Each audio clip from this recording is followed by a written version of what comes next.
This is Southeastern 16 presented by FanDuel. I'm your host, Chris Lee, joined by my co-host, Jay Greeson. We are previewing Alabama's road trip to Athens, Georgia. As of Monday morning, FanDuel has Georgia favored by about 3.5, actually 3.5 exactly, over under 53.5. You can catch this one 6:30 on Saturday night on ABC. My computer composite model has Georgia favored by about a half point in this one. And boy, this is the ultimate something has to give here game, Jake Greeson. Georgia has won 33 straight games at home. Its last loss was in double overtime to South Carolina. That was on October 14th, 2019. On the other hand, Kirby Smart is 1-6 against Alabama in his career, the only win being in 2021 in the national title game. Now, look, most of that against his mentor, Nick Saban. But, of course, Alabama did get one last year under Kalen DeBoer. So, very interesting matchup between Georgia, which got a big win before a bye week, and Alabama, which got a good win over Wisconsin before it also got a bye week. That streak that Georgia's put together, 33 consecutive home wins, is staggering and impressive. And one of the sneaky great things about it is you always send your alumni home happy. Yeah. I mean, not just winning games in terms of being competitive, winning games, not just big picture maturation of a program, chasing a playoff spot, all those things. Your fans don't know what it's like to walk back to their car. Your season ticket holders don't know what it's like since pre-COVID to walk back to their car bemoaning what could have been, should have been, or would have been. So, and to put it in some sort of perspective, the all-time record is Miami with 58. Yeah. Miami wasn't playing Georgia's schedule either. Yeah. Yeah. Well, let's talk about this. The quarterbacks are going to be a big focus. Ty Simpson has been outstanding the last couple of games, albeit not against the kind of defense he's going to see, although Georgia did get ripped pretty handily by Tennessee's passing offense. But Georgia still got a lot of talent. And then Gunnar Stockton, we had a lot of questions about him. He was pretty brilliant in that win in Knoxville, especially leading Georgia down 8 late to tie it and then win it in overtime. Well, and that will be a big part of almost every narrative talked about in what is the weekend's biggest game in my mind.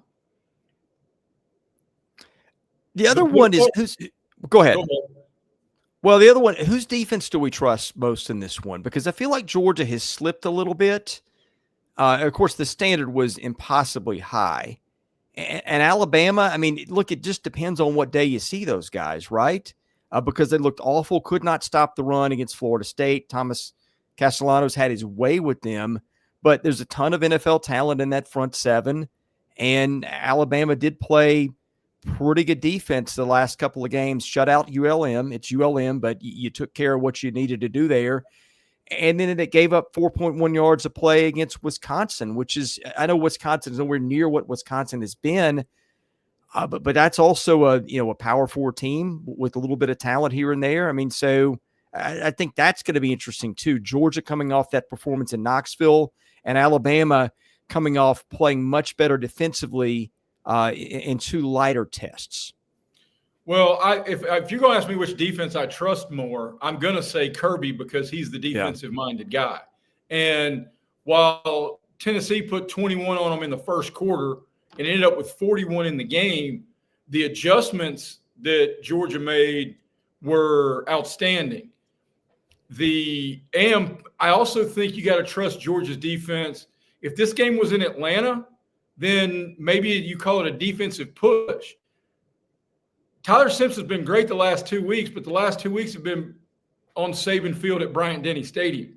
He was not great in Tallahassee. And this place will be bonkers Saturday night. So how Ty Simpson handles that, and if he does handle it, because we've seen Gunnar Stockton now handle a moment like this.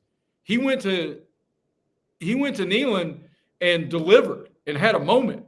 So not only have we seen it, more importantly, the other 10 guys looking back at him in the huddle when he's calling the play have seen it. So they now believe.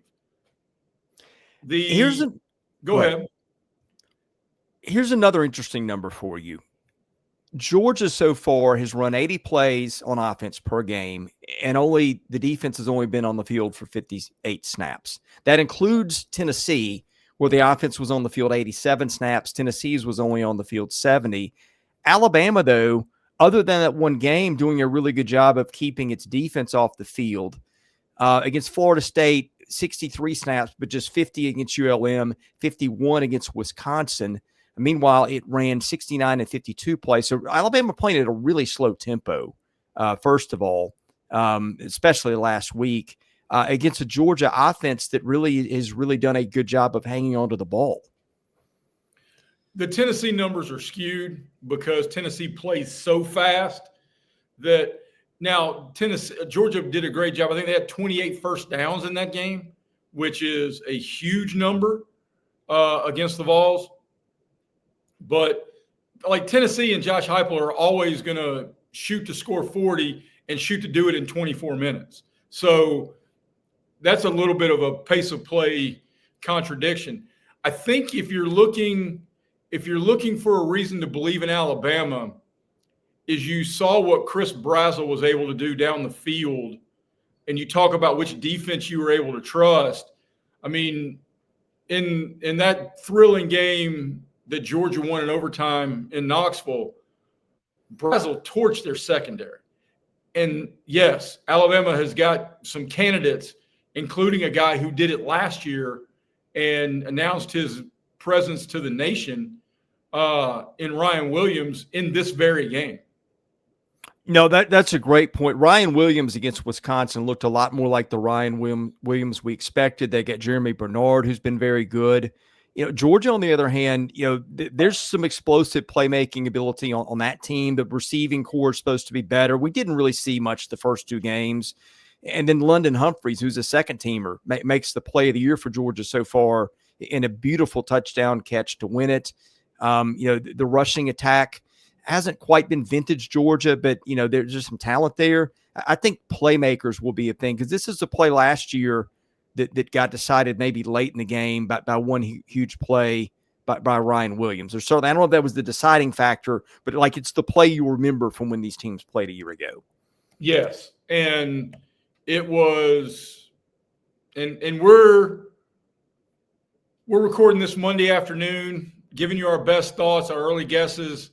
It looks like you're talking about playmakers. It looks like Jam Miller is expected, but nothing definitive. We'll update that later in the week.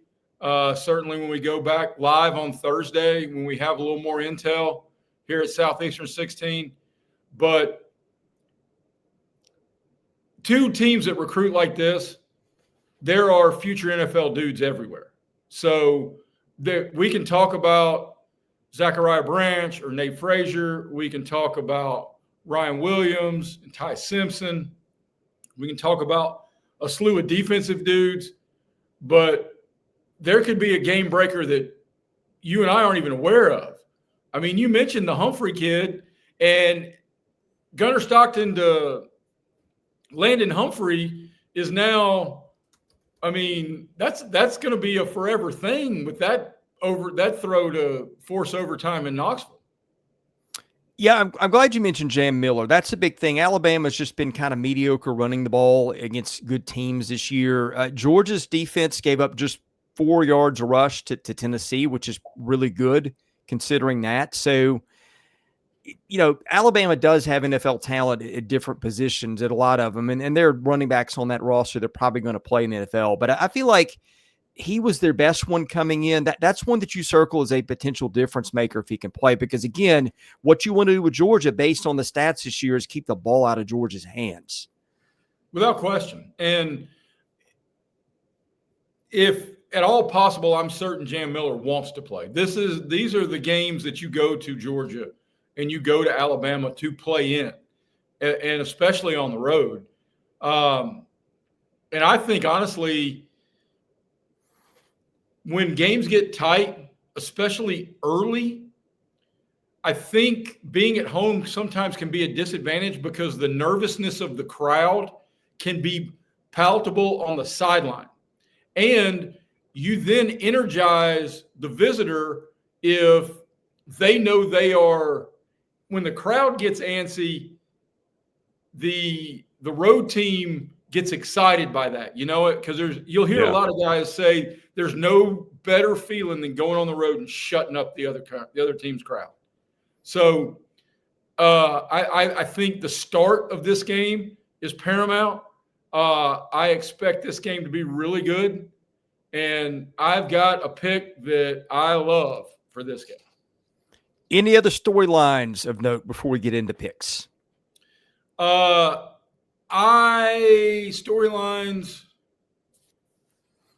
not off the top of my head. I think a Alabama offensive line that we fell all over ourselves in the offseason to present them with flowers was mediocre at best against an FSU defensive line, and Georgia's defensive line's better than FSU's.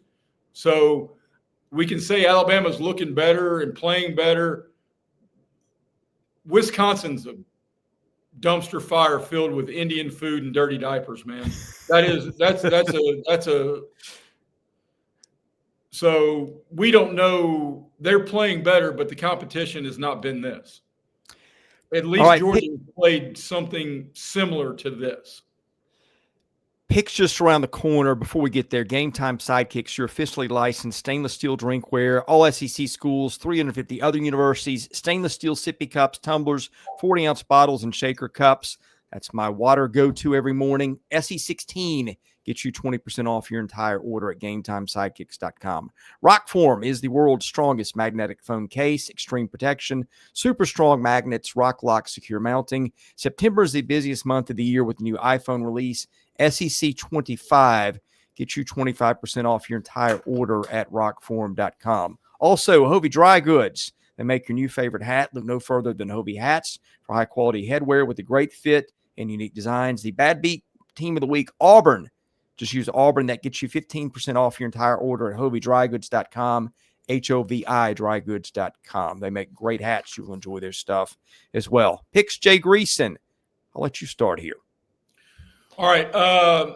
I first put my gambling hat on, my Hovey Dry Goods gambling hat. It's imaginary, like most of my friends in my childhood. Right now, the FanDuel number is Georgia minus 3.5, but the odds tell you that there's money coming in on Alabama at that number. So this may get down to the magical number of 3. We're taping this on Monday. So you may want to hold off on that because if I can find it at 3 on FanDuel, I am 100% pulling the trigger, and I'm pulling the trigger heavy on Georgia. I think Georgia is the more complete team, the more tested team, and you're going to tell me that this is a coin flip game on a neutral site, then give me the team that I know, that I believe is more complete, that I know is more tested, and I will testify is better coached because Kirby's better than Kalen DeBoer. So I love this spot for Georgia, especially if I can get it at 3. But I will be playing it if I can only find it at 3.5, and I would play it up to a touchdown. Yeah. Hey, look, the conflicting history is all over the place here with Kirby Smart's record against Alabama, with Georgia's record at home. Again, the predictive models have got this is almost a toss-up, even giving Georgia the home field advantage. And now a lot of preseason bias still baked into that. So how much does it mean? I don't know. Neither team has played but 3 games, and so that's not a lot of data. And then you got the fact that Alabama, like, this isn't the kind of game it's had trouble with. The games it's, a big time game where it's a toss up or maybe they're an underdog. Those are the games that Kalen DeBoer's won. It's the Vanderbilts and the Florida States. So you have that too. I'm still going to go Georgia in this one. I just don't think Kirby Smart losing this one at home is a bet I want to make. And in addition to that, I just think, again, Both these teams have played one game where they should have been tested. Georgia handled it with some flaws, but it handled it. It came out a winner, and Alabama was a disaster at Florida State. Now, it's been a long time ago. We'll see if Florida if Alabama recovers from that. But too much in my mind to pick against Georgia here. I'll take the Dogs at home. All right. Thank you guys for watching. We'll recap this one when it is over. Saturday night, we cover baseball, football, and basketball here at the channel. For Jay Greeson, I'm Chris Lee. God bless you. Thank you for watching Southeastern 16, presented by FanDuel.